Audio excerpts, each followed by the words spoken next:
பிஸ்மில்லாஹிர் ரஹ்மானிர் ரஹீம்.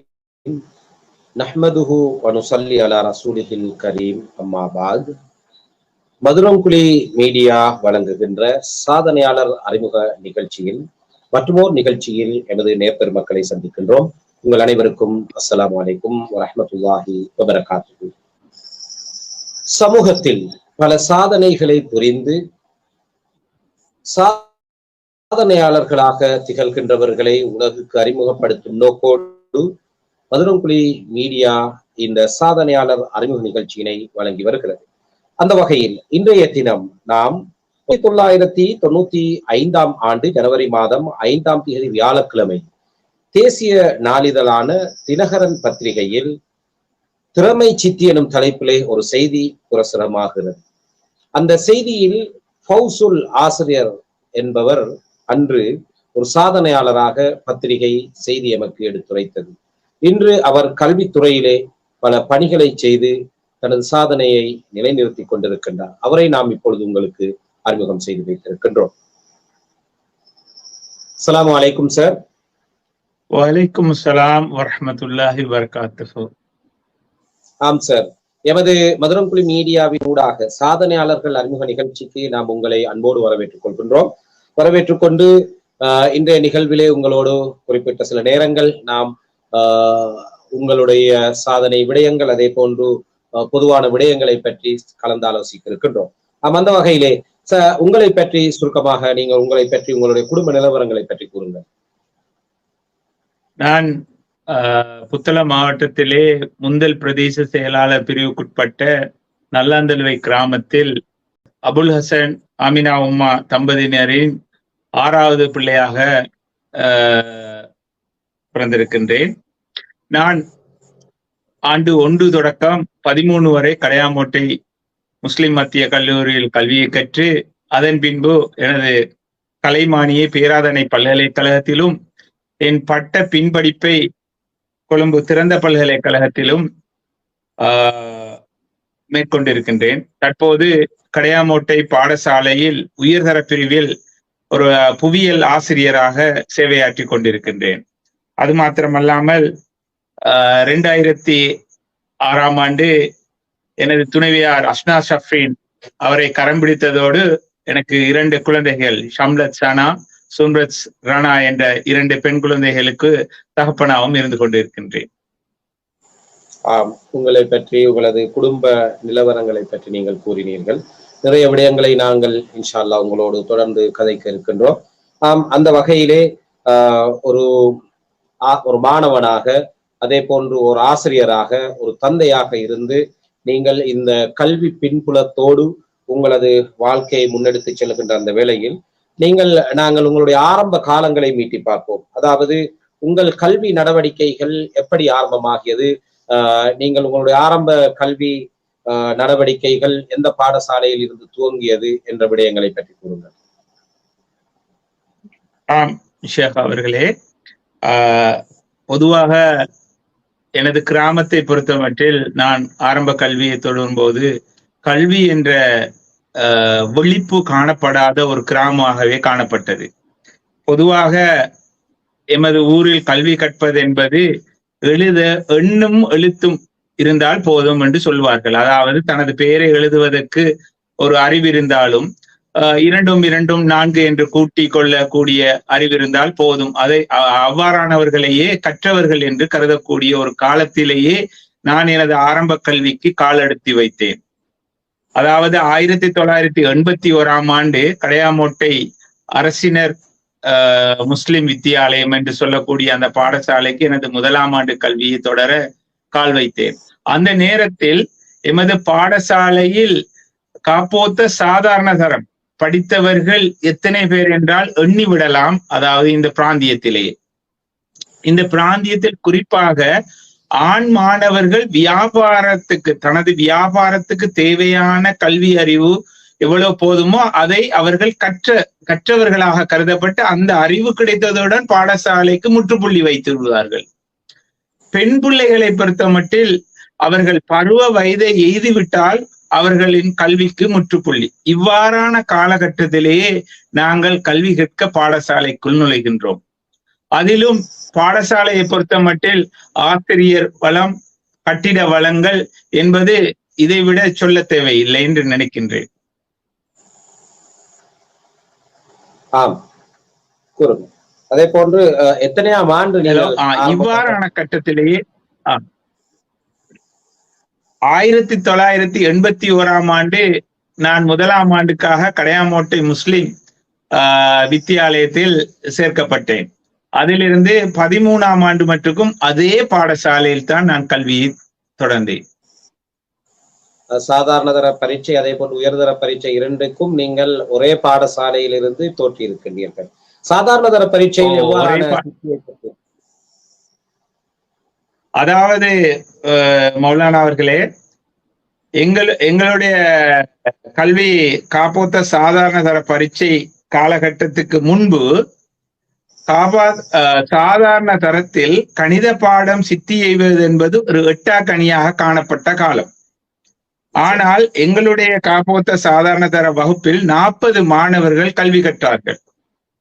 அதாவது 1991 ஆண்டு நான் காப்போத்த சாதாரண தரம் எழுதினேன்.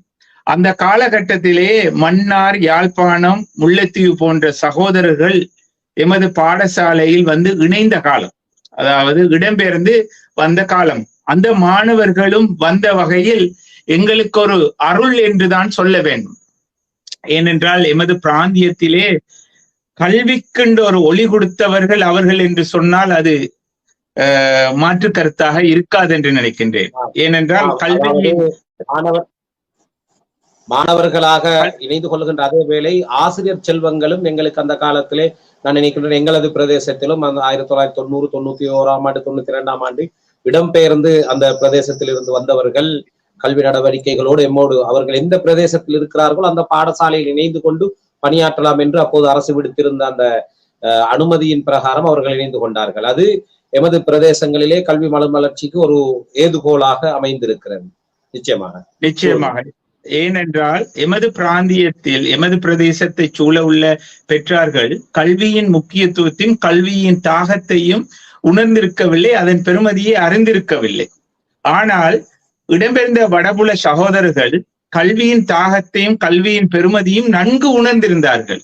எனவே பல்வேறு சிக்கலுக்கு மத்தியிலும் தண்ட பிள்ளைகளுக்கு எவ்வாறு கல்வியை ஊட்ட வேண்டும், அந்த காப்போத்த சாதாரண தர பரீட்சையில் எவ்வாறு சித்தி எய்த வேண்டும் என்ற அவர்களது அனுபவங்களும் அவர்களது அணுகுமுறைகளும் எங்களுக்கு சாதகமாக அமைந்தது. அதன் காரணமாக 40 மாணவர்களில் 38 மாணவர்கள் சித்தி எய்தினார்கள். அதில் நானும் ஒருவன்.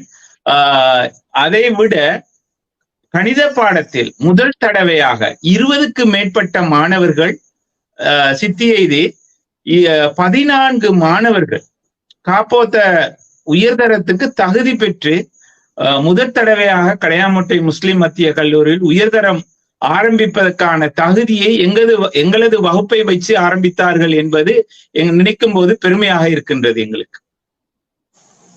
ஆம், நிச்சயமாக. அந்த அடிப்படையிலே அவர்களுடைய வருகையும் எமது பிரதேசத்திலே உங்களது பிரதேசம் போன்று எங்களது பிரதேசங்களிலும் கல்வி மறுமலர்ச்சியை ஏற்படுத்தியது என்று கூறலாம். அந்த அடிப்படையிலே நீங்கள் சாதாரண தர பரீட்சை அங்கே படித்துவிட்டு அதே போன்று இந்த உயர்தரத்திற்காகவும் அதே பாடசாலையில் கல்வி கற்றீர்கள். அதே போன்று நாங்கள் பார்த்தோம்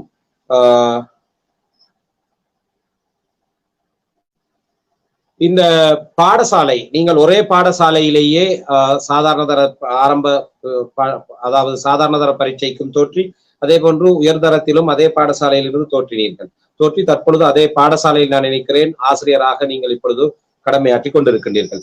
அந்த வகையிலே இந்த பாடசாலையினுடைய வரலாற்றை சுருக்கமாக நான் அண்மையிலே உங்களது பிரதேசத்தில் வெளியிடப்பட்ட ஒரு நூலில் இருந்து பெற்றுக்கொண்ட தகவலின் அடிப்படையில் அங்கு எழுதப்பட்ட அந்த பாடசாலை பற்றிய ஒரு விவரத்தை இங்கு நான் தரலாம் என்று நினைக்கிறேன். 1950ஆம் ஆண்டு ஆரம்பிக்கப்பட்ட அதாவது அந்த பாடசாலையினுடைய மன்னிக்க வேண்டும் அந்த பாடசாலையுடைய விவரங்களை நான் உங்களுக்கு தர எண்ணி இருக்கின்றேன். அந்த அடிப்படையிலே அதற்கு முன்னதாக நாங்கள் இங்கே ஒரு சாதனையாளராக நீங்கள் சாதாரண தர பரீட்சையினை முடித்துவிட்டு உயர்தர பரீட்சைக்கு சென்றீர்கள். இந்த உயர்தர பரீட்சையில் தான் நீங்கள் ஒரு சாதனையாளராக திகழ்ந்த அந்த செய்தியை நாங்கள் 1995 ஜனவரி மாதம் 5ஆம் திகதி வியாழக்கிழமை இந்த நாட்டிலே வெளியாகிய தேசிய நாளிதழான தினகரன் பத்திரிகையில் சிறப்பு சித்தி எனும் தலைப்பிலே ஒரு செய்தியை நாங்கள் பார்த்தோம். இப்பொழுது எங்களுடைய பணிப்பாளர் அவர்கள் நிலைய கலையகத்தில் இருந்து அந்த பத்திரிகை செய்தியை இப்போது எங்களுக்கு பார்ப்பதற்கு அந்த வழியை செய்வார் என்று நான் நினைக்கின்றேன். பார்ப்போம், அந்த செய்தி இங்கே வரப்போகிறது.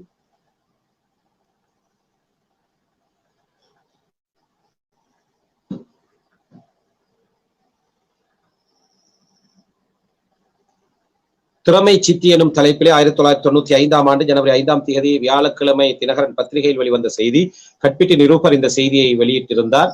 கட்பிட்டி பிரதேச சபைக்குட்பட்ட கடையாமோட்டை முஸ்லிம் மகா வித்தியாலய மாணவன் செல்வன் AHM ஃபௌசுல் கடந்த கல்வி பொதுத்தர சாதாரண உயர்தர பரீட்சையில் மிக திறமையான சித்தியடைந்து புத்தளம் மாவட்டத்தில் 4ஆம் இடத்தை பெற்றுள்ளார். 70 வருட கால வரலாற்றில் இதை ஒரு சாதனையாக பெற்றோரும் ஆசிரியர்களும் கருதுகின்றனர். தவிர இப்பாடசாலையில் இருந்து கல்வி பொதுத்தர உயர்தர பரீட்சைக்கு இம்முறை தோற்றிய 14 மாணவியர் அனைவரும் சித்தி அடைந்திருப்பதுடன் அவர்களில் 8 பேர் பல்கலைக்கழகத்துக்கு செல்ல தகுதி பெற்றுள்ளனர் எனவும் பொறுப்பாசிரியர் மௌலவி MH ஹனஸ் மொஹிதீன் தெரிவித்தார் என்று அந்த பத்திரிகை செய்தி அமைந்திருக்கிறது. ஆம், இவ்வாறாக நீங்கள் அந்த பாடசாலையிலே ஒரு சாதனையாளர், மாவட்டத்தின் 4ஆம் இடத்தினை, அதாவது உங்களுடைய நீங்கள் கூறிய அந்த கல்வி பின்புலத்தில் இல்லாத ஒரு கிராமத்திலிருந்து இவ்வாறான ஒரு அன்றைய காலகட்டத்திலே அது பெரிய ஒரு சாதனை. இந்த சாதனையை நிகழ்த்தி அன்றைய காலகட்டத்திலே பத்திரிகையில் ஒரு செய்தி வருவது என்பது மிகவும், அதுவும் ஒரு சாதனையாளருடைய பெயரோடு பத்திரிகையில் செய்தி வருவது என்பது மிகவும் ஒரு பிரபல்யமான ஒரு செய்தியாக நாங்கள் பார்க்கிறோம். அந்த அடிப்படையிலே அந்த செய்தியை நாங்கள் பார்த்தோம். இப்படியான சாதனையை நிகழ்த்துவதற்கு உங்களுக்கு ஆசிரியர்களது உதவிகள் எவ்வாறு அமைந்திருந்தன உயர்தரத்திலே? நிச்சயமாக மௌலானா அவர்களே, நாங்கள் இதில் சாதித்தது என்று சொல்லுவதை விட எங்களை வழிநடத்திய ஆசிரியர்கள் சாதித்தார்கள் என்றுதான் அந்த செய்தி வந்திருக்க வேண்டும். உண்மையிலே நாங்கள் ஒரு பிண்டமாக, ஒரு ஒரு எவ்வித வடிவமும் பெறாத, ஒரு உருவம் பெறாத, ஒரு வெறுமையான ஒரு களி பிண்டமாகத்தான் அந்த பாடசாலையில் காணப்பட்டோம். எங்களை அழகான சிப்பியாக செதுக்கிய அந்த ஆசான்கள் தான் அது சாதித்தவர்கள். குறிப்பாக கடையாமோட்டை என்பது ஆண்டு 1 தொடக்கம் 11 மட்டும் இருந்த பாடசாலையை உயர்தர பாடசாலையாக உருவாக்கியவர்களில் அன்றைய அதிபர் மர்ஹூம் SMS தல்ஹா அவர்களை நான் குறிப்பிட்டு கூற வேண்டும். அன்னாரின் முயற்சியும் அந்த பாடசாலைக்கு அவரது காலத்தில் ஒரு பொற்காலம் என்று கூறக்கூடிய அளவுக்கு ஒரு சேவை ஆற்றிய ஒரு மனிதர் என்று கூற வேண்டும் SMS தல்ஹா. இன்று இறையடி சேர்ந்திருக்கின்றார். அல்லாஹு தாலா அவருடைய பாவங்களை மன்னிக்க வேண்டும். அவரது சேவைக்கு நாங்கள் இன்று சாட்சியாளர்களாக இருக்கின்றோம். அதேவேளை இந்த பாடசாலையில் உயர்தரத்தை ஆரம்பிக்க வேண்டும் என்று ஒரு விடாப்புடியாக நின்றவர் எனது கௌரவத்துக்குரிய மதிப்புக்குரிய ஷேக் மௌலவி ஹனஸ் மொஹிதீன் ஆசிரியர் அவர்கள். அவரோடு கரம் சேர்த்தவர்கள் மர்ஹூம் இஸ்மாயில் ஆசிரியர் அவர்களும் சலாஹுதீன் மௌலவி அவர்களும் ஆவார். இவர்கள் அந்த காலத்தில் நாங்கள் 1991ஆம் ஆண்டு உயர்தர பிரிவிலே கலை பிரிவில் ஆரம்பிப்பதென்றால் 4 பாடங்களை எடுக்க வேண்டும். இன்று 3 பாடம், அன்று 4 பாடங்கள். எனவே ஆசிரியர் பற்றாக்குறையாக இருந்த எங்களது பாடசாலையில் சாதாரண தரத்தில் கல்வி கற்றுக்கொண்டிருந்த ஹனஸ் மொஹிதீன் ஆசிரியர்கள் தான் 2 பாடங்களை எடுப்பதாகவும், மர்ஹூம் இஸ்மாயில் ஆசிரியர் தான் ஒரு பாடத்தையும், சலாஹுதீன் மௌலவி அவர்கள் மற்றும் ஒரு பாடத்தையும் எடுப்பதாக வாக்குறுதி அளித்து அன்றைய இராஜாங்க அமைச்சராக இருந்த அல்ஹாஜ் மர்ஹூம் HM அஸ்வர் அவர்களின் முயற்சியினால் எமது பாடசாலை தரம் உயர்த்துவதற்கு முஸ்தீபுகளை மேற்கொண்ட அன்றைய பாடசாலை அபிவிருத்தி சங்கத்தின் செயலாளரான மர்ஹூம் அபுல் ஹசன், பெரிய தம்பி மாமா என்று சொல்லும் CM காசிம் அபுல் ஹசன் ஹாஜியார் அவர்களும், பழைய மாணவர் சங்க செயலாளராக இந்த முன்னே நாள் பிரதேச சபை உறுப்பினர் SHM ரஃபீக் அவர்களோடு பசீர் மாமா மற்றது மௌனமரைக்கார் இவர்களோடு இன்றைய அரசியல் புலத்திலே இருக்கக்கூடிய முன்னே நாள் மாகாண சபை உறுப்பினர்களான HM ரியாஸ் மற்றும் SA எஹியா அவர்களை குறிப்பிட்டாக வேண்டும்.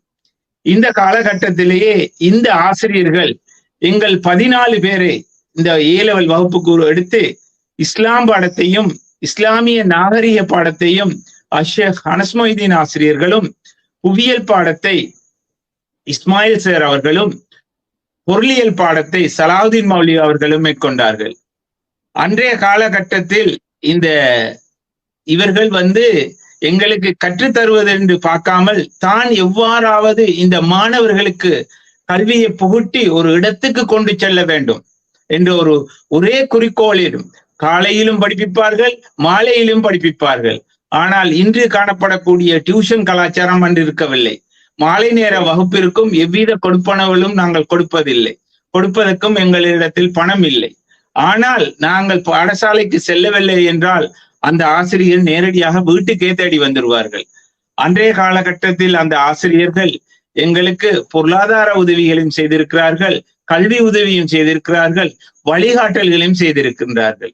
இவர்கள் 2 மணித்தியாலம் எங்களுக்கு பாடம் எடுப்பார்கள் இருந்தால் 1 மணித்தியாலம் 30 நிமிடங்களும் பாடங்களை எடுத்துவிட்டு எதிர்காலத்தில் நாங்கள் எவ்வாறு வாழ வேண்டும், கல்வியின் மூலம் எவ்வாறு சாதிக்க வேண்டும் என்ற ஆலோசனைகளும் ஒவ்வொரு நாளும் எங்களுக்கு புதுப்பித்துக் கொண்டே இருப்பார்கள். இவ்வாறான இவர்களது அறிவுரைகளும் இவர்களது வழிகாட்டல்களுமே இன்றைக்கு எங்களுக்கு வாழ்க்கைக்கு உதவியாக இருக்கின்றது என்று கூற வேண்டும். எனவே அந்த ஆசிரியர்கள் தான் சாதித்தார்களே ஒழிய நாங்கள் எதுவும் பெரிதாக சாதிக்கவில்லை. அவர்களை நான் மீண்டும் சொல்கின்றேன். அன்றைய அதிபராக இருந்த SMS தல்ஹா அவர்களை குறிப்பிட்டாக வேண்டும். அவர்களோடு ஷேக் அனஸ் மொய்தீன் ஆசிரியர், மர்ஹூம் இஸ்மாயில் ஆசிரியர்கள், மௌலவி சலாவுதீன் அவர்களையும் நான் குறிப்பிட்டாக வேண்டும். ஆம், நிச்சயமாக நான் அடுத்த கேள்வியாக, அதாவது சாதாரணமாக ஆசான்கள் என்று வருகின்ற போது பாடசாலை காலங்களிலே பல ஆசிரியர்கள் பல பாடங்களை எங்களுக்கு கற்பிப்பார்கள். அவ்வாறு கற்பித்தாலும் கூட இன்றும் எங்களது நெஞ்சை விட்டகலாத ஆசிரியர்கள் என்று ஒரு சிலரே காணப்படுவார்கள். அவர்கள் அவர்களுடைய பணியை சிறப்பாக செய்து அவர்கள் எங்களை வழி நடத்தி இருக்கின்றார்கள் என்ற விடயத்தை வைத்து அவர்கள் மீது அளவு கடந்த ஒரு பக்தியுடன் கூடிய ஒரு அன்பு அவர்கள் மீது இருக்கிறது. அந்த வகையிலே நீங்கள் இப்போது உங்களுடைய ஆசிரியர் பெருந்தகைகளை பற்றி குறிப்பிட்டீர்கள். அதிலே அதிபர் தல்ஹா ஆசிரியர் அவர்களும் அதே போன்று இஸ்மாயில் ஆசிரியர் அவர்களும் இறையடியை வைத்திருக்கிறார்கள். அதே போன்று அனஸ் மொஹிதீன் ஷேக் அவர்களும் அதே போன்று சலாஹுதீன் ஹசரத் அவர்களும் நான் நினைக்கிறேன் அவர்கள் இன்னும் உயிரோடு இருக்கிறார்கள் என்று நினைக்கின்றேன். அவர்களுடைய பணியை உங்களுக்கு அவர்கள் செய்திருக்கின்றார்கள். அல்லாஹ் அவர்களுடைய ஆயுளை நீடிக்க வேண்டும். இது போன்று நீங்கள் கூறியது போன்று நிறைய அந்த காலங்களிலே நாங்களும் கற்கின்ற காலங்களிலே அப்போது இருந்த ஆசிரியர்கள் இப்போது இருக்குகின்ற இந்த டியூஷன் கலாச்சாரத்துக்கு மேலதிகமாக எங்களை மாலை வேளைகளில் பாடசாலைக்கு அழைத்து மேலதிகமான பாடங்களை நடத்தி அந்த வரலாறுகள் எமது கண்முன்னே வந்து செல்கின்றன. அந்த வகையிலே இந்த சாதனையை நிகழ்த்தி அந்த பாடசாலையின் வரலாற்றை சுருக்கமாக நான் இப்போது உங்களுடைய நான் நினைக்கின்றேன் அதிகமான எமது நேர் பெருமக்கள் உங்களுக்கு வாழ்த்துக்கள் சார் என்று கொமெண்ட் இட்டுக் கொண்டிருக்கின்றார்கள், பின்னூட்டல்களை பதிவிட்டல்களை செய்து கொண்டிருக்கின்றார்கள். கனடாவில் இருந்து கூட ஒருவர் இங்கே பதிவிருந்து உங்களுக்கு வாழ்த்து கூறியிருந்தார், சலாம் கூறியிருந்தார் என்பதை இங்கே ஃபாயிஸ் ஃபாரூக் அவர்கள் சில வேளை உங்களது மாணவனாக இருக்கலாம், ஐ ஆம் ஃப்ரம் கனடா என்பதாக குறிப்பிட்டு உங்களுக்கு வாழ்த்துக்களை தெரிவித்திருக்கின்றார்கள். அதே போன்று ஜன்ஹீர் என்பவர் வாழ்த்துக்கள் என்பதாக இங்கே குறிப்பிட்டிருக்கின்றார்கள். உங்களது நண்பர்களாக இருக்கலாம் அல்லது உங்கள் ஆசான்களாக இருக்கலாம் அல்லது உங்களுடைய மாணவர்கள். மௌலானா அவர்களே மன்னிக்க வேண்டும், சன்னீர் சார் என்பது எங்களுடைய பணிப்பாளர் அவர்கள். அவர் நான் 4ஆம் ஆண்டில் இருக்கும்போது எனது வகுப்பாசிரியர். எனக்கு முதலாவது கிரிக்கெட் பேட்டை அறிமுகப்படுத்தியவரும் அந்த ஆசிரியர். என்னை பல வழிகாட்டல்களை உருவாக்கியவர் அவர். எங்களோட பாடசாலையில முதல் நியமனம் பெற்று வந்தவர். அதே நேரம் மாலை நேர வகுப்புகள் பொருளியல் பாடத்தில் எங்களோட பாடசாலையில பொருளியல் பாடம் இல்லாத சந்தர்ப்பத்தில் அவர்தான் எங்களுக்கு பொருளியலை மாலை நேர வகுப்பில் எடுத்து எங்களுக்கு ஒரு நல்ல பெருபேரை உருவாக்குவதற்கு உறுதுணையாக இருந்தவர். அது மாத்திரமல்லாமல் இன்றும் எங்களுக்கு ஆலோசனைகளையும் வழிகாட்டக்கூடிய ஒரு உன்னதமான ஒரு கல்வி புலத்திலே ஒரு சிந்தனையாளர், ஒரு கல்விமான் என்று கூற வேண்டும். என்னுடைய கௌரவத்துக்குரிய ஆசிரியர் அவர். நிச்சயமாக. அதே போன்று அபு அஸ்ரப் என்பவர் வாழ்த்துக்கள் என்பதாக குறிப்பிட்டிருக்கின்றார்கள். ஆமா, கடையாமுட்டை வித்தியாலயத்தை பற்றி மௌலானா எங்களுடைய பிரதி அதிபர் அபு அஷ்ரப் என்பது என்னுடைய எங்களுடைய வகுப்பில் உயர்தரத்திலேயே நான் குறிப்பிட்டு கூற வேண்டும். எங்களுடைய உயர்தர வகுப்பில் 14 மாணவர்கள். அந்த 14 மாணவர்களில் ஒருவர் தான் இன்று எங்களது பாடசாலையிலே அதிபராகவும் பிரதி அதிபராகவும் உதவி அதிபராகவும் இருக்கின்றார்கள். அதே நேரம் அந்த வகுப்பில் ஒருவராகத்தான் நானும் இருக்கின்றேன். மாஷா அல்லாஹ். எங்கள் 14 பேர்களில் இந்த பாடசாலையிலே கடமையாற்றிக் கொண்டிருக்கின்றோம். கடமையாற்றி தங்களது தோளிலே சுமந்து எதிர்கால சந்ததியினருக்கு அதனை வழிநடத்தி கொண்டிருக்கிறீர்கள். நிச்சயமாக ஒரு பெரும் பாக்கியமாக கருத வேண்டும். அந்த வகையிலே வடமேல் மாகாணத்தின் புத்தளம் மாவட்டத்தில் முந்தல் பிரதேச செயலாளர் பிரிவில் புத்தளம் கல்வி வலயத்தின் தெற்கு கோட்டத்திற்குட்பட்ட கடையாமோட்டை முஸ்லிம் மத்திய கல்லூரி தேசிய பாடசாலை ஒரு தலை சிறந்த பாடசாலையாக மிளிர்கிறது. தரம் 6 தொடக்கம் 13ஆம் ஆண்டு வரையில் கலை, வர்த்தகம், விஞ்ஞான துறைகளை கொண்டது மாத்திரமல்லாது தொழில் பிரவேச கல்வி பகுதியையும் தன்னகத்தே கொண்டு சிறப்பாக இயங்கிக் கொண்டிருக்கிறது.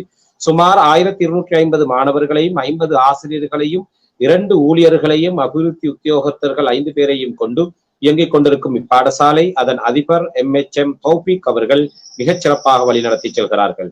இப்பாடசாலை இப்பிராந்தியத்திலேயே சிறந்த பெறுபேறுகளையும் ஆளுமை மிக்க மாணவர்களையும் உருவாக்கி வெளியாக்கி கொண்டிருக்கிறது. அதற்கு சான்றாக இலங்கையில் காணப்படும் அனைத்து அரச பல்கலைக்கழகங்களிலும் இப்பாடசாலை மாணவர்கள் பட்டப்படிப்பினை மேற்கொள்வது இதற்கு சிறந்த அத்தாட்சியாகும். இவ்வித்தியாலயம் 1928ஆம் ஆண்டு மே மாதம் 1ஆம் தேதி ஆரம்பிக்கப்பட்டது. இவ்வித்தியாலயத்தின் முதல் அதிபராக கந்தையா கடமையாற்றியதுடன் 35 ஆண் மாணவர்களும் ஒரு ஆசிரியருடனும் அரூசியா கட்டிடத்தில் கடையாவத்தை அரசினர் ஆரம்ப பாடசாலை என்ற நாமத்துடன் தோற்றம் பெற்றது. இப்பாடசாலை 1994ஆம் ஆண்டு முன்னாள் இராஜாங்க அமைச்சர் மர்ஹூம் HM அஸ்வரின் முயற்சியினால் மகா வித்தியாலயமாக தரம் உயர்த்தப்பட்டு 1990 5ஆம் மாதம் 2ஆம் திகதி கல்வி பொதுத்தராதர உயர்தர தரம் கலைப்பிரிவு ஆரம்பிக்கப்பட்டது. அதே போன்று 96 வருடகால வரலாற்றை கொண்ட இப்பாடசாலை வெற்றி நடை போற்று பல சாதனைகளை படைத்து அக்கறை பற்றின் கலங்கரை விளக்கமாக காட்சியளிக்கிறது அல்ஹம்துலில்லாஹ் என்று நீங்கள் தொகுத்த ஒரு கட்டுரையை உங்களது பாடசாலையில் வெளியிடப்பட்ட ஒரு புத்தகத்தில் இருந்து எங்களுக்கு அதனை பெற்றுக்கொள்ள கிடைத்தது. உங்களோடு நேர்காணல் ஈடுபடுகின்ற போது சில விடயங்களை நாங்கள் துளவிய போது கிடைத்த ஒரு செய்தியாக உங்களது பாடசாலையை பற்றி நீங்களே எழுதிய ஒரு கட்டுரை அந்த புத்தகத்தில் இருந்து பெற கிடைத்தது. அல்ஹம்துலில்லாஹ். இப்படியான ஒரு பாடசாலையாக நான் நினைக்கின்றேன் மர்ஹூம் ராஜாங்க அமைச்சர் HM அஸ்வர் அவர்கள் புத்தளத்தின் நியமன எம்பியாக அஸ்வர் அவர்கள் அங்கே ஒரு புத்தள நியமன ராஜாங்க அமைச்சராக இருந்தாலும் கூட புத்தள மாவட்டத்தை கண்காணிக்கின்ற ஒரு அமைச்சராக இருந்து செயலாற்றிய காலம் அவர்கள் இந்த உங்களது பாடசாலைக்கான இந்த உயர்தரத்தை ஆரம்பிப்பதற்காக மகாவித்தியாலயமாக ஆக்குவதற்கான ஏற்பாடுகளை செய்து கொடுத்திருக்கின்றார்களாம். அந்த வகையிலே நாங்கள் உங்களுடைய பாடசாலை இப்பொழுது ஒரு சிறந்த பாடசாலையாக இயங்கி வருவதை நாங்கள் பார்க்கக்கூடியதாக இருக்கிறது. அண்மை காலமாக நாடளாவிய ரீதியிலே பேசும் பாடசாலைகளில் ஒன்றாக உங்களுடைய பாடசாலை இருந்து வருகிறது. அதற்கு முன்னர் நீங்கள் இப்பொழுது ஒரு மாணவனாக இருந்து சாதனை புரிந்து உங்களது பட்டப்படிப்புகளை நீங்கள் மேற்கொண்டதன் பின்னர் ஒரு ஆசிரியராக உங்களுக்கு ஆசிரியர்கள் வழிநடத்தி உங்களை மெருகூட்டியது போன்று நீங்கள் இப்பொழுது ஒரு ஆசிரியராக பணி செய்து கொண்டிருக்கின்றீர்கள். அந்த அடிப்படையில் இந்த ஆசிரியர் தொழில் எப்படி ஆரம்பமாகியது? நீங்கள் எப்போது முதலாவது நியமனத்தை பெற்றீர்கள்? எந்த பாடசாலையில்? நான் நினைக்கின்றேன் மாணவனாகவும் ஆசிரியராகவும் அதே பாடசாலையில் தான் இருந்து வருகிறீர்களா அல்லது வேறு பாடசாலைகளிலும் கற்பித்த அனுபவங்கள் இருக்கிறதா என்பதை எங்களுக்கு பகிர்ந்து கொள்ளுங்கள். எனக்கு முதல் நியமனம் 2002 ஜனவரி மாதம் 1ஆம் தேதி வடமேல் மாகாணத்தில் தமிழ் பிரிவு ஆசிரியர் வெற்றிடத்துக்காக நான் உள்ளீர்க்கப்பட்டேன் ஒரு போட்டி பரீட்சையின் மூலம். அதன்படி எனக்கு முதல் நியமனம் கிடைத்தது அருகாமையில் இருக்கின்ற புலிதுவயல் முஸ்லிம் வித்தியாலயத்தில். அங்கு வெறும் 6 மாதங்கள் கடமையாற்றிவிட்டு எனது தாய் பாடசாலையான நான் கற்ற பாடசாலைக்கு கடையாமட்டை முஸ்லிம் மத்திய கல்லூரிக்கு வந்து சுமார் 10 வருடங்கள் அங்கு சேவையாற்றினேன். அந்த 10 வருட சேவையின் மூப்பின் காரணமாக அருகில் உள்ள விருதோடை முஸ்லிம் மகாவித்தியாலயத்துக்கு சென்று அங்கும் சுமார் 9 வருடங்கள் சேவையாற்றினேன். இந்த 9 வருட காலத்தில் 2016ஆம் ஆண்டு கடையாமோட்டை பாடசாலை தரம் 1 to 5 வரையான வகுப்புகள் இல்லாத 6 தொடக்கம் 13 வரை தரம் 1000 பாடசாலைகள் திட்டத்தில் இல்லாமல் போன காரணத்தினால் கடையாமோட்டை கண்டு ஒரு ஆரம்ப பாடசாலை உருவாக்க வேண்டிய நிலை ஏற்பட்டது. அந்த நேரத்தில் முன்னை நாள் மாகாண சபை உறுப்பினர் அல்ஹாஜ் SA ஆப்தீன் எஹியா அவர்களின் முயற்சியினால் எமது ஊரில் நல்லாந்துளை முஸ்லிம் ஆரம்ப பாடசாலை உருவாக்கப்பட்டு அங்கு ஆசிரியர் பற்றாக்குறை காரணத்தினால் அங்கு தற்காலிகமாக நான் ஒரு 2 வருடங்கள் அந்த ஸ்கூலில் கடமையாற்ற வேண்டிய தேவையின் காரணமாக நல்லாந்துளை முஸ்லிம் ஆரம்ப பாடசாலையும் சேவையை ஆற்றிவிட்டு மீண்டும் எனது கல்வி கற்ற பாடசாலையான கடையாமோட்டை பாடசாலைக்கு 2019 மீண்டும் இணைந்து கொண்டேன். இது என்னுடைய ஆசிரியர் தொழிலின் வரலாறு. இந்த காலகட்டத்தில் என்னாலான முடிந்த அளவு நான் எனது கடமையை செய்திருக்கிறேன். அல்லாஹு தாலா பொருந்தி கொள்ள வேண்டும். அதற்கு சாட்சியாளர்களாக பல மாணவர்கள் பல்கலைக்கழகங்களில் இருக்கின்றார்கள். எனது வாழ்க்கையில் நான் கூடுதலாக காப்போத்த சாதாரண தர மாணவர்களுக்கும் உயர்தர மாணவர்களுக்குமே கல்வி கற்பித்திருக்கின்றேன். அந்த வகையில் மாணவர்களின் பல்கலைக்கழகத்துக்கு அனுப்புவதே எனது இலக்கு. அவராக அந்த மாணவர்கள் நிறைய பேரை நான் பல்கலைக்கழகத்துக்கு அனுப்புறதுக்கு நானும் ஒரு ஆசிரியராக சேவை ஆற்றியிருக்கின்றேன் என்று கூற வேண்டும். அதாவது உங்களுடைய பெருந்தன்மை பத்திரிகையில் வந்த அந்த செய்தியை நான் வாசித்த போது கூட நீங்கள் எனது சாதனையை விட எமது ஆசிரியர்கள் அது சாதனை என்று குறிப்பிட்டீர்கள். எனவே அது போன்ற ஆசிரியர்களிடம் படித்த நாங்கள் கற்பிக்கின்ற போது அது போன்ற உணர்வுகளை மறக்காமல் இன்று நிறைய பேர் தங்களை ஏற்றிவிட்ட ஏணிகளை உதறி தள்ளுகின்ற ஒரு காலமாக சில அறிவாளர் சில போது அவர்கள் பதவியிலே உயர்கின்ற போது ஆரம்ப நிலைகளை மறந்து விடுகின்ற ஒரு நிலையிலும் கூட உங்களுக்கு எவ்வாறு உங்களது ஆசிரியர்கள் போதித்தார்களோ உங்களுக்கான பயிற்சிகளை வழங்கினார்களோ அதையே தொடர்ந்து நீங்கள் இந்த சமூக பணியாக செய்து நீங்கள் கூறுகின்றீர்கள். அதே போன்று அதாவது பல்கலைக்கழகங்களுக்கு மாணவர்களை அனுப்புவதிலேதான் என்னுடைய அந்த முயற்சியும் இருந்திருக்கிறது என்று அந்த அடிப்படையிலே நான் நினைக்கிறேன். இப்பொழுது உங்களுடைய மாணவர்கள் ஒருவர் பின் ஒருவராக இங்கே சில வேளை நான் ஆசிரியர்களை கூட மாணவர் என்று குறிப்பிட்டு ஆரம்பத்திலே இருந்தாலும் நீங்கள் அதனை சரிப்படுத்திக் கொள்ள வேண்டும். அந்த வகையிலே AS ரஃபாய்டீன் ஃபஸ்லுல் சார் காங்கிராச்சுலேஷன் வாழ்த்துக்கள் என்பதாக குறிப்பிட்டிருக்கின்றார். அதே போன்று HF ஹாலித் மாஷா அல்லா என்பதாக குறிப்பிட்டிருக்கின்றார். ஷாமில் ஷாஹிரா அவர்கள் அல்ஹம்துலில்லாஹ் என்பதாக குறிப்பிட்டிருக்கின்றார்கள். வாழ்த்துக்கள் மாமா என்பதாகவும் குறிப்பிட்டிருக்கின்றார்கள். அதே போன்று முகமது அர்ஷான் வாழ்த்துக்கள் சார் என்பதாக குறிப்பிட்டிருக்கின்றார். பர்வீஸ் ஹமீட் காங்கிராச்சுலேஷன் சார் என்பதாக குறிப்பிட்டிருக்கின்றார். அலி ஜின்னா அவர்களும் வாழ்த்துக்கள் என்பதாக குறிப்பிட்டிருக்கின்றார். நைசர் நசார் வாழ்த்துக்களை இங்கே குறிப்பிட்டிருக்கின்றார்கள். அதே போன்று MH அஹியார் அவர்களும் பாரக்கல்லாஹ் ஃபீக என்பதாக அல்லாஹ் உங்களுக்கு பரக்கத் செய்ய வேண்டும் என்று உங்களுடைய விஷயத்திலே அல்லாஹ் பரக்கத் செய்ய வேண்டும் என்று குறிப்பிட்டிருக்கின்றார்கள். அதே போன்று அயான் அவர்களும் ஃபதஹல்லாஹு அலைக அல்லாஹ் உங்களுக்கு வெற்றியை தருவானாக என்பதாக இங்கே குறிப்பிட்டிருக்கின்றார்கள். அதே போன்று நைசர் நசார் நான் நினைக்கின்றேன் நைசர் நசார் அவர்களும் எங்களது அன்புக்குரிய மாணவர்கள் தான் அதில் நிறைய பேர். அஹியார் என்பது எனது சக ஆசிரியர் ஒரு மதனி ஆகியார். மற்றவர்களும் எனது மாணவர்களும் உறவுக்காரர்களும். ரஸ்லான் முகமது அவர்களும் இங்கே வாழ்த்துக்களை தெரிவித்திருப்பதை காணக்கூடியதாக இருக்கிறதா.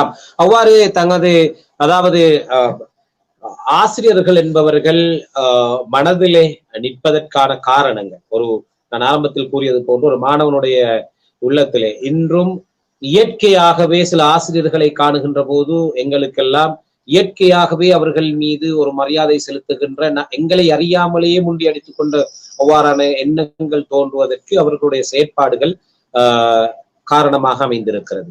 அந்த அடிப்படையிலே நீங்கள் நிறைய ஆசிரியர்களை குறிப்பிட்டீர்கள். அதே போன்று நான் கேட்கிறேன், நீங்க ஆரம்ப பாடசாலையில் என்றிருந்தாலும் முதல் எழுத்தை எமக்கு கற்றுத் தந்தவர் என்ற அடிப்படையில் ஆரம்ப வகுப்பிலே உங்களுக்கு ஆசிரியராக இருந்தவரை ஞாபகம் இருக்கிறதா?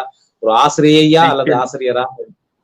நிச்சயமாக உண்மையிலேயே எனக்கு எனது ஆரம்ப கல்வியில் எனது வாழ்க்கையில் மறக்க முடியாத ஒரு ஆசிரியரை குறிப்பிட்டு ஆக வேண்டும். அவர் மாற்று மதத்தைச் சேர்ந்த வேணா தில்லையம்பலம்.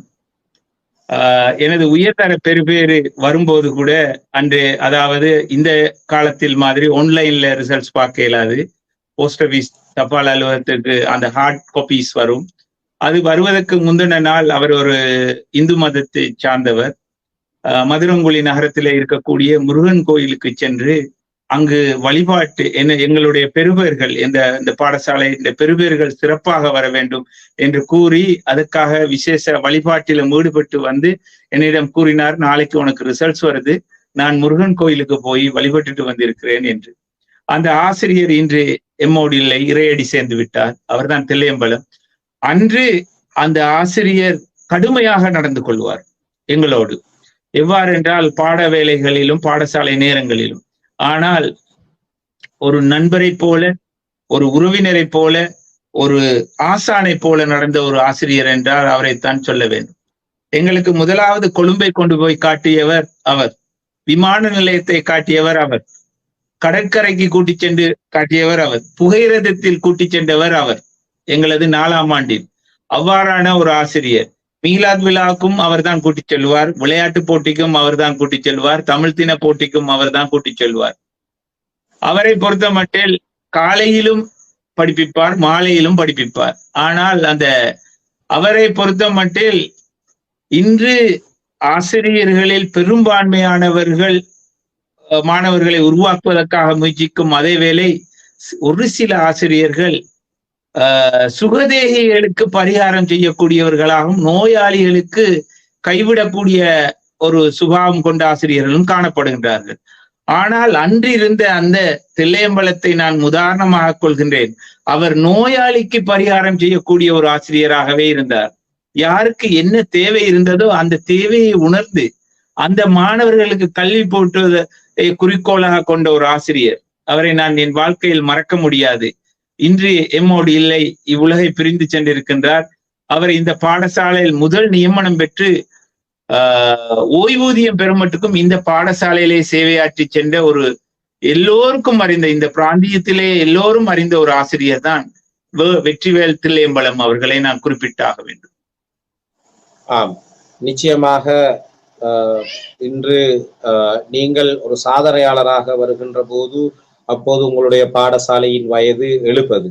இப்பொழுது நான் நினைக்கின்றேன் நீங்கள் ஆசிரியர் நியமனம் பெற்று ஒரு ஆசிரியராக கல்வி நடவடிக்கைகளை தொடர்ந்து செல்லுகின்ற போது இப்போது கிட்டத்தட்ட 95 வருடங்களை உங்களுடைய அந்த பாடசாலை இன்னும் 5 வருடங்களில் 100ஆண்டு விழாவை கொண்டாட தயாராகி கொண்டிருக்கிறது என்ற அடிப்படையில் இந்த காலகட்டங்களிலே உங்களிடத்திலே நான் நினைக்கிறேன் கிட்டத்தட்ட 20 வருட காலமாக உங்களிடம் கல்வி கற்ற உங்களது மாணவ செல்வங்கள் இப்பொழுது ஒவ்வொருவராக உங்களுடைய சேவையை அல்லாஹ் பொருந்திக் கொள்ள வேண்டும் என்று இங்கே பிரார்த்தித்திருக்கின்றார்கள். அதே போன்று பலரும் பல கருத்துக்களை முகமது மரிக்கார் என்பவர் இங்கே குறிப்பிட்டிருக்கின்றார். அதே போன்று பலரும் உங்களது சேவையினை பாராட்டி இங்கே வாழ்த்துக்களை தெரிவித்த வண்ணம் இருக்கின்றார்கள். அந்த அடிப்படையிலே இந்த பாடசாலை இவ்வாறாக பெயர் பெற்று விளங்குகின்ற இந்த பாடசாலை இப்பொழுது 95 வருட கால வளர்ச்சியிலே இதனுடைய பௌதீக வளம், அதே போன்று மனித வளம், கல்விசார் நடவடிக்கைகள் எப்படி அமைந்திருக்கிறது, எப்படி இருக்கிறது என்பதை பற்றி உங்களது கருத்துக்களை கூறுங்கள். மௌலானா அவர்களே, என்னுடைய பாடசாலை அல்லது எங்களது பாடசாலை 95 வருடங்களை கடந்து வந்த ஒரு பாடசாலையாகவும் 1C டைப் பாடசாலையாக இருந்தாலும் உண்மையிலே இந்த இத்துணை வருடங்கள் கலந்த பாடசாலை எத்தனை பௌதிக வளங்களையும் ஏனைய வளங்களையும் பெற்றிருக்கின்றது என்று பார்த்தால் அது உண்மையிலேயே ஒரு வறிய பாடசாலையில் உள்ளடக்கப்பட வேண்டும்.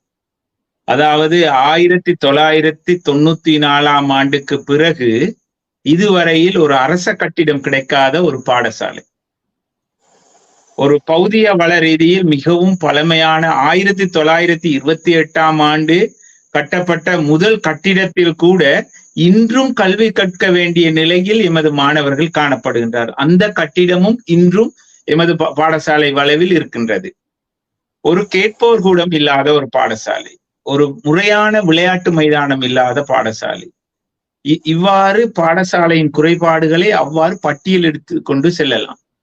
இருந்தாலும் இந்த குறுகிய காலத்தில் எமது பிராந்தியத்தில் எமது பாடசாலை சமூகம், ஆசிரியர்கள், அதிபர் எல்லோரும் ஒரு இடத்துக்கு வந்து இந்த பாடசாலையை நாங்கள் யாரிடமும் நம்பாமல் நாங்கள் உருவாக்க வேண்டும் என்று உறுதி பூண்டு பாடசாலை அபிவிருத்தி சங்கம், பழைய மாணவர் சங்கம், கல்வி அபிவிருத்தி குழு, பாடசாலை அபிவிருத்தி சங்கத்தின் செயலாளர் கௌரவ HM ஹாரூன் உட்பட அதன் உறுப்பினர்கள், பழைய மாணவர் சங்கத்தின் செயலாளர் கௌரவ JM ஜசீர் உட்பட அதன் கௌரவ உறுப்பினர்கள், கல்வி அபிவிருத்தி குழுவின் தலைவர் முன்னாள் மாகாண சபை உறுப்பினர் அல்ஹாஜ் HM ரியாஸ், அதன் செயலாளர் CM தாவூத் உட்பட அதன் அனைத்து கௌரவ உறுப்பினர்களும் உறுதி பூண்டு ஒன்றோடு தோளோடு தோள் கோத்து எங்களது கௌரவத்துக்குரிய அதிபர் MHM தௌஃபீக் அவர்களோடு ஆசிரியர்கள், பெற்றோர்களும் ஒன்றாக இணைந்து இதுவரையில் இந்த 5 வருடத்துக்குள் சுமார் 3.5 கோடி ரூபாய் பெறுமதியான வேலைகளை இந்த பாடசாலையில் இந்த பிராந்திய தனவந்தர்களின் உதவியோடு செய்திருக்கின்றோம். அல்ஹம்துலில்லாஹ். நாங்கள் தொடர்ந்தும் இது செய்வதற்கு இன்னும் காத்து கொண்டிருக்கின்றோம். அவ்வாறான வளங்கள் வந்து கொண்டிருக்கின்றது. அல்லாஹு தாலா எங்களுக்கு மேலும் உடல் ஆரோக்கியத்தை தர வேண்டும், அவர்களுக்கு கொடுக்கக்கூடிய உள்ளங்களையும் கொடுக்க வேண்டும். இருந்தாலும் எமது பாடசாலை என்பது 100 வருடங்களை எட்டக்கூடிய நிலையில் எமது பாடசாலை நிறைய இன்னும் சாதிக்க வேண்டியிருக்கின்றது. இப்பாடசாலை 1200க்கும் மேற்பட்ட மாணவர்களை கொண்டிருந்தாலும் இது வெறுமனே தமிழ் மொழி மூலமான பாடசாலையாக இருக்கின்றது. எதிர்காலத்தில் இந்த பாடசாலை 3 மொழிகளையும் உள்ளடக்கிய ஒரு பாடசாலையாக திகழ வேண்டும். அதில் சிங்கள மொழிக்கான பிரிவு, ஆங்கில மொழிக்கான பிரிவுகள் உருவாக்கப்படல் வேண்டும். அதற்கு மேலதிகமாக ஆண்கள் பிரிவு வேறையாகவும் பெண்கள் பிரிவு வேறையாகவும் உருவாக்கப்பட வேண்டும். பௌதீக வளங்களை எடுத்துக்கொண்டால் தேவையான வகுப்பறை கட்டிடங்கள், ஆய்வு கூடங்கள், ஏனைய பாட யூனிட்ஸ்கள், புவியியல் அறை, மனைப்பொருளியல் அறை, விளையாட்டு அறை, விவசாய அறை, IT லேப்ஸ், இவ்வாறான பகுதிகள் உருவாக்கப்பட வேண்டும். மைதானத்தை பொறுத்தமட்டில் சுவட்டு நிகழ்ச்சிக்கான மைதானங்கள் உருவாக்கப்பட வேண்டும். நீச்சல் தடாகங்கள் உருவாக்கப்பட வேண்டும். இவ்வாறான எதிர்காலத்தில் செய்ய வேண்டிய இடங்கள், நிறைய இடைவெளிகள் இருக்கின்றது. அல்லாஹ்வின் உதவியால் எதிர்கால சந்ததியினருக்கு நாங்கள் இதை செய்ய வேண்டும் என்று அன்பாக வேண்டுகோள் விடுக்கின்றோம். அந்த வகையிலே AS ரஃபாய்தீன் என்ற முகநூல் ஊடாக வாழ்த்துக்கள் ஃபௌசுல் சார், நான் உங்கள் மாணவி ரிஃபாய்தீன் ஃபாத்திமா ரிமாசா என்பதாக ஒரு சகோதரி இங்கே பதிவிட்டிருக்கிறார்கள். நன்றி. நாங்கள் உங்களது பிரதேசங்களுக்கு வருகின்ற போது அந்த பாடசாலை அண்மித்து அந்த பிரதேசத்தினால் செல்வது வழக்கம். உண்மையிலேயே அந்த பாடசாலையினுடைய பௌதீக வளங்களை நாங்கள் பார்க்கின்ற போது பெயர் பெற்று இன்று நாட்டிலே ஒரு பேசப்படுகின்ற ஒரு பாடசாலையாக இருந்தாலும் பௌதீக வளங்கள் இன்னும் மேம்படுத்தப்பட வேண்டிய ஒரு நிலை இருக்கிறது. அதே போன்று இன்று எமது சமூகத்திலே நாங்கள் கண்டிப்பாக ஒரு விடயத்தை கவனிக்க வேண்டும்.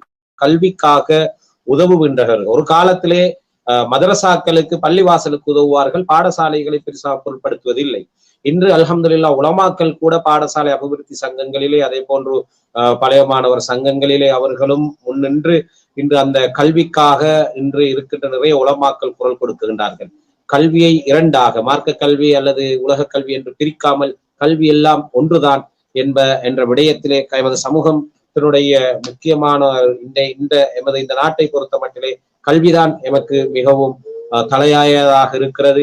எதிர்காலத்தில் எமது சமூகம் தலை நிமிர்ந்து வாழ வேண்டுமாக இருந்தால் கல்வியாளர்கள், துறை சார்ந்தவர்கள் உருவாக வேண்டும் என்ற ஒரு நோக்கோடு இன்று நிறைய அவ்வாறான ஏற்பாடுகள் பாடசாலைகளுடைய விடயங்களிலும் இடம்பெறுகின்றன. அதே போன்று உங்களது பிரதேசத்தை பொறுத்த மட்டிலே நிறைய பரோபகாரிகள், அல்லாஹ் அவர்களுக்கு நியமத்தாக அவர்களுக்கு செல்வங்களை கொடுத்திருக்கின்றான். தொழிலதிபர்களாக நிறைய பிற இடங்களிலே நடைபெறுகின்ற பாடசாலைகள், அதே போன்று மதரசாக்கள், பள்ளிவாசல்களுக்கு உதவுகின்ற அவர்களை கொண்டு நீங்கள் கூறினீர்கள், பொதுவாக ஒரு பாடசாலையினுடைய வளர்ச்சியிலே பாடசாலை அபிவிருத்தி சங்கம், பழைய மாணவர் சங்கம், அதே போன்று கல்வி அபிவிருத்தி குழு, அதே போன்று பெற்றோர்கள், இவர்களுடைய முக்கூட்டு முயற்சி தான் நிச்சயமாக இந்த பாடசாலையினுடைய வளர்ச்சியை ஏற்படுத்தும். அதே போன்று பௌதீக வளங்களை அவர்கள் உங்களுக்கு பக்கபலமாக இருந்து தயார் செய்து தருகின்ற போது பாடசாலை உள்ளே இருந்து கல்விசார் நடவடிக்கைகளில் துறை சார்ந்தவர்களை உருவாக்குகின்ற பல்கலைக்கழகங்களுக்கு தெரிவு செய்யப்படுகின்ற பரீட்சைகளிலே சிறந்த பெறுபேறுகளை பெறுகின்ற பரீட்சையின் பெறுபேறுகளை சிறப்பாக பெறுகின்ற அந்த மாணவ செல்வங்களை உருவாக்க முடியும். எனவே அதற்கு உங்களது பிரதேசத்தில் இருக்கின்ற தனவந்தர்களுக்காக நீங்கள் கூறுகின்ற விடயம் என்ன, உங்களோடு இணைந்து செயலாற்றுகின்ற விடயத்தில்? உண்மையில் மௌலானா அவர்களே, நாங்கள் எங்கள் பிராந்தியத்தை பொறுத்தமட்டில் சந்தோஷப்பட வேண்டும். இலங்கையில் பொதுவாக பாடசாலைகள் அல்லது பள்ளி வாயில்களில் பொதுவாக அரசியல் செய்வார்கள் என்று கூறுவார்கள். எமது பிராந்தியத்திலும் பல கட்சிகளைச் சேர்ந்த பல குழுக்களைச் சேர்ந்த அரசியல்வாதிகள் இருக்கின்றார்கள். அவர்களிலும் பெரிய கட்சிகள், மாகாண சபை உறுப்பினர்கள் இருக்கிறார்கள், பிராதேச சபை உறுப்பினர். இவர்கள் யாரும் பாடசாலைக்கு வரும்போது கட்சி தொண்டர்களாகவோ கட்சியை சார்ந்தவர்களாகவோ வருவதில்லை. அவர்கள் வரும்போது பாடசாலைக்கு ஏதாவது உதவிகளை செய்யக்கூடிய வகையில் ஒரு சாதாரண பிரஜையாக பாடசாலை வளவுக்குள் வருவார்களே ஒழிய ஒரு அரசியலை செய்வதற்காக யாரும் இந்த பாடசாலைக்கு வருவதில்லை. நான் குறிப்பாக கூற வேண்டும், இந்த பாடசாலை இன்று இலங்கையிலே பேசக்கூடிய அளவுக்கு மிளிர்கிறது என்றால் குறிப்பாக முன்னே நாள் மாகாண சபை உறுப்பினர்களான சகோதரர் அல்ஹாஜ் HM ரியாஸ் மற்றும் அல்ஹாஜ் SA எஹியா அவர்களை குறிப்பிட்டாக வேண்டும். மாகாண சபை காலங்களிலே சகோதரர் எஹியா அவர்கள் அத்துலே பாய்ஸ் ஒப்பந்தத்தின் மூலம் இந்த பிராந்தியத்திலே கல்வி வளர்ச்சி ஏற்படுத்திய ஒரு உன்னதமான ஒரு மனிதர். அதோடு கடந்த காலங்களில் இந்த பாடசாலைக்கு தேவையான ஆசிரியர்களை பெற்றுக் கொடுப்பதில் துடியாய் துடித்து வெற்றி கண்டவர் தான் இப்போதைய முன்னே நாள் மாகாண சபை உறுப்பினர் அல்ஹாஜ் HM ரியாஸ் அவர்களையும் குறிப்பிட வேண்டும். ஏனைய கட்சிகளைச் சேர்ந்தவர்களும் இந்த பிராந்தியங்களில் இருக்கின்றார்கள். அவர்கள் யாரும் பாடசாலைக்கு வரும்போது ஒன்று பெற்றார்களாக வருவார்கள் அல்லது நலன் விரும்பிகளாகவே வருவார்கள். பாடசாலை வளவுக்குள் அவரது கட்சிகளும் அரசியல் கொள்கைகளும் வெளியே விட்டுவிட்டு சாதாரண மக்களாக வருவது எமது பாடசாலை வளர்ச்சிக்கு உறுதுணையாக இருக்கின்றது. அது மாத்திரமல்லாமல் எமது பிராந்தியங்களிலே காணப்படக்கூடிய தனவந்தர்கள், செல்வந்தர்கள், உதவி செய்யக்கூடியவர்கள் யாராக இருந்தாலும் நாங்கள் சொல்வதை ஏற்றுக்கொண்டு இன்முகத்துடன் வந்து செய்யக்கூடியவர்களாகத்தான் இருக்கின்றார். அதனால் தான் நான் மௌலானா அவர்களை சொன்னேன், இதுவரை இந்த 5 வருடத்துக்குள் சுமார் 3.5 கோடி ரூபாய் பெறுமதியான வேலைகளை இந்த பாடசாலை வளவில் நாங்கள் செய்திருக்கின்றோம். அதற்கு சாட்சிகளாக ஆங்காங்கே கட்டிடங்களும் மைதானங்களும் மதில்களும் ஏனைய விடயங்களும் இருக்கின்றது. எனவே இப்பிராந்தியத்திலேயே நான் இன்னும் கூறுவது என்னென்றால், நீங்கள் இந்த பாடசாலையில் இருக்கக்கூடிய பெற்றோர்களே, தனவந்தர்களே, அரசியல்வாதிகளே, இந்த பாடசாலை உங்களுக்கானது. நீங்கள் எதை கற்கவில்லையோ, நீங்கள் எதை அடையவில்லையோ அதை உங்கள் குழந்தைகளுக்கு கற்பிப்பதற்கு முயற்சி செய்யுங்கள். கல்வியின் மூலம் இந்த பிராந்தியத்தை ஒரு ஒளிமயமாக்க வேண்டும் என்று நான் எதிர்பார்க்கின்றேன். பொதுவாக பெற்றார்கள் தன்னால் ஒரு கார் வாங்க முடியாது என்றால் தன் பிள்ளைக்கு வாங்கி கொடுக்கணும் என்று ஆசைப்படுவார். தன்னால் ஒரு அழகான வீட்டை கட்டி கொடுக்க முடியாது என்றால் தன் பிள்ளைக்காவது அந்த வீட்டை கட்டி கொடுக்க வேண்டும் என்று ஆசைப்படுவார்கள் பொதுவான பெற்றார்கள். ஆனால் நான் சொல்லுவது என்ன என்றால், என்னால் ஆங்கிலம் கற்க முடியாது இருந்தால், நான் கற்றுக்கொள்ள முடியாமல் போயிருந்தால் என் பிள்ளை ஆங்கிலம் பேச வேண்டும். என்னால் ஒரு என்னால் வைத்தியராக முடியாவிட்டால் என் குழந்தையை வைத்தியராக்க வேண்டும். என்னால் ஒரு பொறியியலாளர் ஆக முடியாவிட்டால் என் குழந்தையை பொறியியலாளராக ஆக்க வேண்டும் என்ற ஒரு வைராக்கியத்தோடு ஒரு ஆசையோடு நாங்கள் எங்களது குழந்தைகளை வழி நடத்த வேண்டும். குறிப்பாக எமது பாடசாலையில் இப்போது ஆண் பிள்ளைகள் 1 to 6, 7 மட்டுக்கும் நன்றாக கற்றுக்கொண்டிருக்கின்றார்கள். 7, 8, 9, 10 அவரது கல்வி வீழ்ச்சியை நோக்கி செல்கின்றது. பெண் பிள்ளைகள் உயர்வாக கற்றுக்கொண்டிருக்கின்றார்கள். எனவே அந்த ஆண் பிள்ளைகளில் கூடிய கவனம் செலுத்த வேண்டும் என்று நான் வினயமாக எனது அன்புக்குரிய இப்பிராந்திய பெற்றோர்களிடம் கேட்டுக்கொள்ள விரும்புகின்றேன். நிச்சயமாக அந்த விடயம் உங்களது பிரதேசங்களில் மாத்திரமல்ல, அதாவது புலமை பரிசில் பரீட்சைக்கு தயார்படுத்துகின்ற வரைக்கும் பெற்றோர்களும் இணைந்து அந்த குழந்தைகளுக்கான வழிகாட்டல்களை வழங்கி அவர்களை உற்சாகப்படுத்துவார்கள். அந்த புலமை பரிசில் பரீட்சை முடிந்த கையோடு அவர்களை கைவிட்டு விடுவார்கள். தரம் 6, 7 பொறுத்தவரை அவர்கள் சாதாரணமாக இருப்பார்கள். சாதாரண தர பரீட்சைக்கு தோற்றுகின்ற மாணவர்களிலே தரம் 8-9ஆம் ஆண்டுகளிலே படிக்கின்ற பயிற்சிகளை வைத்துத்தான் அவர்களுடைய ரிசல்ட்ஸ் வரப்போகிறது. ஆனால் அந்த இடத்திலே கோட்டை விட்டு விடுகின்றார்கள். இந்த விடயத்திலே ஆண் மாணவர்கள் எதிர்காலத்திலே படித்த மாணவிகளுக்கு நிகரான ஆண் வர்க்கத்தினையும் நாங்கள் உருவாக்க வேண்டியது காலத்தின் தேவை. நாடளாவிய ரீதியிலே பொதுவாக நீங்கள் சொல்லுகின்ற அந்த விடயங்கள் எமது பிரதேசங்களோடு ஒப்பிட்டு பார்க்குகின்ற போது நிதர்சனமான உண்மைகளாக இருக்கின்றன. எனவே அந்த விடயத்தில் எல்லா பிரதேசங்களில் இருக்கின்ற தனவந்தர்கள் அதே போன்று கல்விக்காக உழைக்குகின்ற சமூகம் முயற்சிக்க வேண்டும். அதே போன்று நீங்கள் அரசியலையும் சற்று தொட்டுக்கொண்டு சென்றீர்கள். உண்மையிலேயே உங்களது பிரதேசத்தை பொறுத்த மட்டியிலே ஆட்சி அமைகின்ற பக்கத்திலே ஒரு பலம் வாய்ந்த ஒரு மாகாண சபை உறுப்பினர் ஒருவர் வரலாறு நெடுக இருந்து வந்திருக்கின்றார்கள். அவர்களின் ஊடாகவும் நீங்கள் கூறியது போன்று கட்சிகள் கோட்பாடுகளை பக்கத்தில் வைத்துவிட்டு பாடசாலையின் ஒரு பழைய மாணவராக அல்லது பாடசாலையின் ஒரு பெற்றோராக அல்லது நலன் விரும்பியாக பழைய மாணவராக இவர்கள் வந்து உங்களுக்கு ஒத்துழைத்துக் கொண்டிருக்கின்றார்கள். எனவே இந்த ஒத்துழைப்பின் ஊடாக உங்களுடைய பாடசாலை இன்று நாடளாவிய ரீதியில் நான் நினைக்கின்றேன் எங்களது பிரதேசங்களில் இருந்தும் கூட அங்கு கல்வியை கற்பதற்காக சில மாணவர்கள் வந்த வரலாறுகளை நான் அறிவேன். அந்த அடிப்படையிலே உங்களது பாடசாலை இன்னும் வளர்ச்சி பாதையை நோக்கி சென்று கொண்டிருக்கின்ற இந்த வேளையிலே எதிர்காலத்திலே உங்களது இந்த பாடசாலை சிறப்பாக அமைவதற்கு நீங்கள் கருதுகின்ற ஆலோசனைகள், நீங்கள் சில விடயங்களை முன்னே கூறியிருக்கின்றீர்கள். இன்னும் நீங்கள் கருதுகின்ற ஆலோசனைகள் இருந்தால் அவைகளையும் கூறி நாங்கள் நிகழ்ச்சியை நிறைவு செய்கின்ற நேரத்தை அன்பித்திருக்கின்றோம். எனவே உங்களுடைய அவ்வாறான விடயங்கள் இருந்தால் சற்று கூறுங்கள் அவைகளை பற்றி. உண்மையிலேயே மௌலானா அவர்களே, இந்த ஆண் மாணவர்களை பற்றி நான் இன்னும் சொல்லலாம் என்று நினைக்கின்றேன். இன்னும் 10 வருடங்களில் இவ்வாறான நிலை நீடிக்குமாக இருந்தால் எமது பிராந்தியங்களை ஆளக்கூடியவர்கள் அந்த ஆண் மாணவர்கள். எனவே எமது பிராந்தியங்களிலே குறைந்தது ஒரு பள்ளி தலைமைத்துவத்தை ஏற்கக்கூடிய ஒரு சிந்தனைவாதியான தலைவரை தேட முடியாமல் இருக்கும். ஒரு ஊரின் தலைமைத்துவத்தை வழங்குவதற்கு ஒரு சிந்தனையாளரான தலைமைத்துவத்தை, ஆண் தலைமைத்துவத்தை தேட இயலாமல் இருக்கும். பாடசாலைகளை நிர்வகிக்கக்கூடிய ஆண் அதிபர்கள் இல்லாமல் போவார்கள். பாடசாலையை நிர்வகிக்கக்கூடிய ஆண் ஆசிரியர்கள் இல்லாமல் போவார்கள். ஏனைய துறைகளையும் நான் இனி சொல்ல வேண்டியதில்லை. எனவே என் அன்புக்குரிய பெற்றார்களே, உங்கள் ஆண் பிள்ளைகள் மீது அக்கறை செலுத்துங்கள். முதலாவதாக அவர்களுக்கு கல்வி போட்டுவதற்காக, அவர்களை கண்காணிப்பதற்காக ஒரு நேரத்தை ஒதுக்கி அவர்களுக்காக நீங்கள் வாழுங்கள்.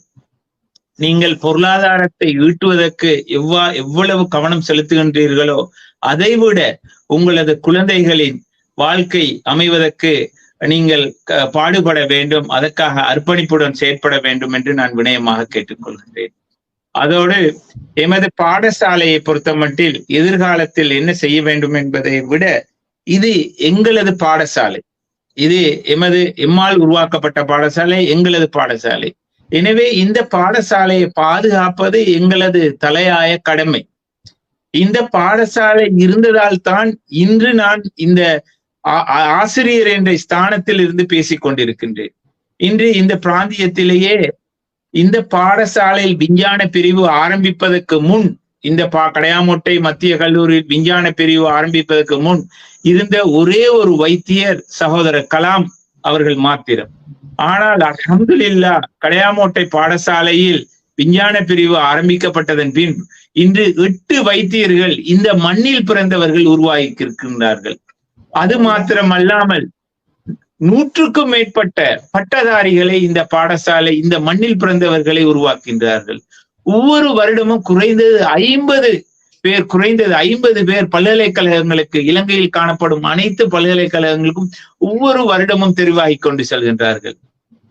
எனவே இந்த பாடசாலை இவ்வாறு இந்த வளத்தை பெற்றுத்தரக்கூடிய இந்த பாடசாலையை நாங்கள் பாதுகாக்க வேண்டும்.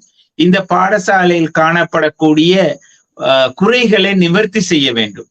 இவ்வாறு நிவர்த்தி செய்தால்தான் நாங்கள் பட்ட கஷ்டம் என் குழந்தை படக்கூடாது. எங்களால் பெற முடியாத வசதிகளை எங்கள் குழந்தை பெற வேண்டும் என்ற எண்ணத்தோடு நாங்கள் அனைவரும் ஒருமித்த குரலாக பாடசாலை என்ற விடயத்தில் நாங்கள் பாடசாலையை பாதுகாக்க வேண்டும் என்ற விடயத்தில் ஒருமித்த செயற்பாடில் நாங்கள் செயற்பட வேண்டும் என்று மீண்டும் உங்களிடம் வினயமாக கேட்டு, நான் ஏற்கனவே கூறிய சில எங்களது எதிர்கால திட்டங்கள் இந்த பாடசாலை எவ்வாறாக மாற வேண்டும் என்பதையும் நான் மீண்டும் வலியுறுத்தி கூறுகிறேன். அது கபூலாக்க வேண்டியது வல்லர் நாயனின் துணையோடு இன்ஷா அல்லாஹ் வெகு சீக்கிரம் இந்த பாடசாலை எங்களது கனவில் இருக்கின்றது.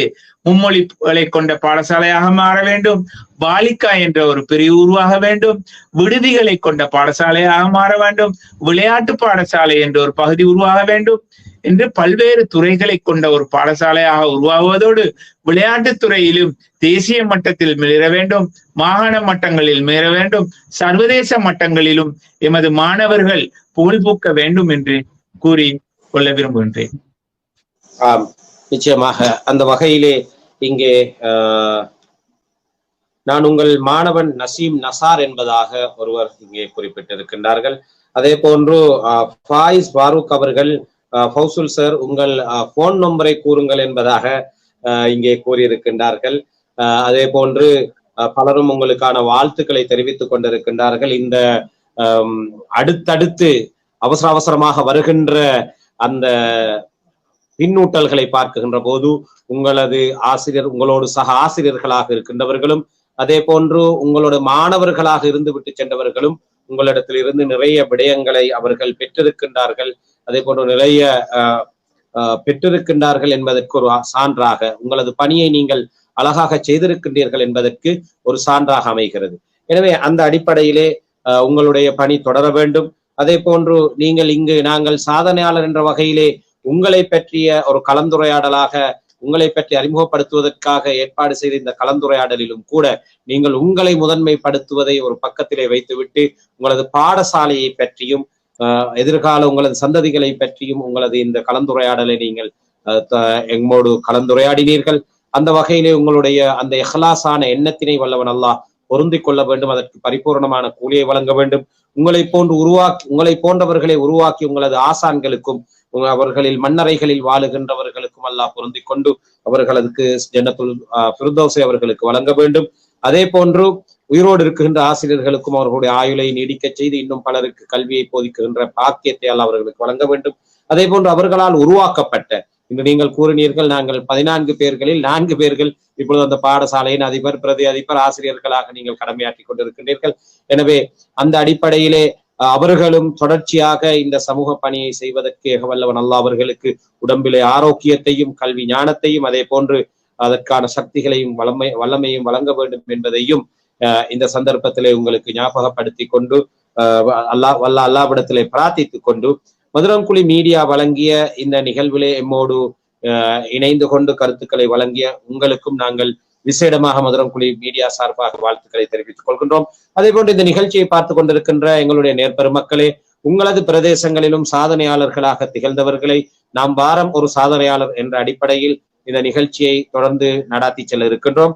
அந்த அடிப்படையிலே உங்களுடைய சாதனையாளர்கள் பற்றிய விவரங்கள் இருந்தால் எங்களுடைய திரையிலே எங்களுடைய பணிப்பாளர் அவர்கள் இப்பொழுது நிலைய கழகத்தில் இருந்து தொலைபேசி இலக்கத்தை இடுவார்கள், அல்லது நீங்கள் உள்பட்டியினூடாக இன்பாக்ஸினூடாக வந்து உங்களது அந்த விவரங்களை எங்களுக்கு பெற்று தந்தால் அவர்களையும் நாங்கள் இணைத்துக் கொண்டு சாதனையாளர்களை அறிமுகம் செய்கின்ற இந்த நிகழ்வை இணைத்துக் கொள்ள தயாராக இருக்கிறோம் என்பதை கூறிக்கொண்டு இன்றைய இந்த நிகழ்ச்சியிலே கலந்து கொண்டமைக்காக ஃபௌசுல் சார் அவர்களுக்கும் விசேடமாக நன்றிகளை தெரிவித்துக் கொண்டு அதே போன்று எமக்கு தொழில்நுட்ப உதவிகளை வழங்கிய சகோதரன் ஹாலித் அவர்களுக்கும் இந்த சந்தர்ப்பத்திலே நன்றிகளை தெரிவித்துக் கொண்டு நிலைய கலையகத்திலே இருந்து இந்த நிகழ்ச்சிகளை சிறப்பாக நெறிப்படுத்தி ஒளிப்பதிவு செய்து ஒளிபரப்பிக் கொண்டிருக்கின்ற எமது நிலையத்தின் பணிப்பாளர் சகோதரர் MS ரிசான் அவர்களுக்கும் நன்றிகளை தெரிவித்துக் கொண்டு இந்த அளவோடு நிகழ்ச்சியை நாங்கள் நிறைவு செய்கின்றோம். இன்ஷா அல்லாஹ் மற்றுமோர் நிகழ்ச்சியில் உங்கள் அனைவரையும் சந்திக்கும் வரை உங்கள் அனைவருக்கும் அன்பு சலாம் கூறி விடைபெறுகின்ற நான் ஷாம்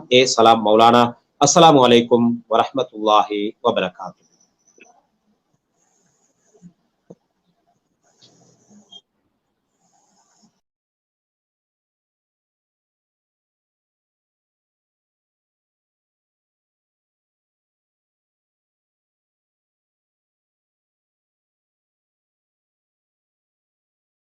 شكرا يا ربي شكرا هديت قلبي شكرا نورت دربي شكرا شكرا يا رب شكرا يا ربي شكرا هديت قلبي شكرا نورت دربي شكرا شكرا يا رب